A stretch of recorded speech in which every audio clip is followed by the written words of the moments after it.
Təbii ki, Ramazan böyük məktəbidir. Böyük ibrətlər var, hikmətlər var. Orucluq elə belə deyil. Orucluqda məqsəd bir dənə yeyib içib şəhvəti tərk eləmək deyil, böyük mənalar daşıyır.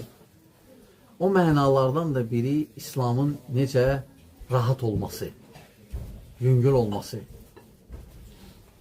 İslamın necə insanları nəzərə alması, bizi nəzərə alması. Bu orucluqda görsənir.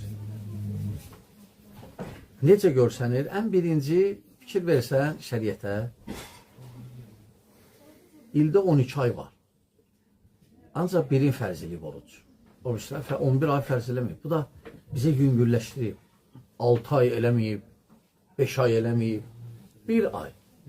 1 ay eləyib. Bu İslamı görsənir ki, İslam bizə çətinlik istəmir. Həmçinin qardaşlar, biz görürük İslamın rahatçılığın, yüngüllüyün hər bir əmrində. Əgər kişi yaşlıdırsa, qadın yaşlıdırsa, acizdirsə, onlar oruç tutmur. Onlardan tələb eləmir orucu. Onların yerinə kəffarə verilir. Kəffarə onları səbəb olur, oruç tutan kimi sayılırlar.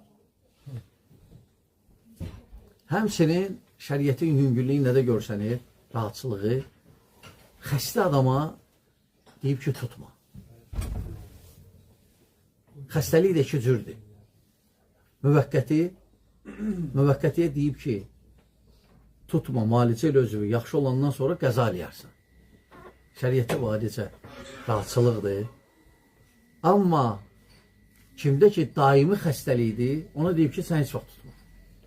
Günə bir nəfəri yedirginə oruç tutanlardan sayılacaqsan.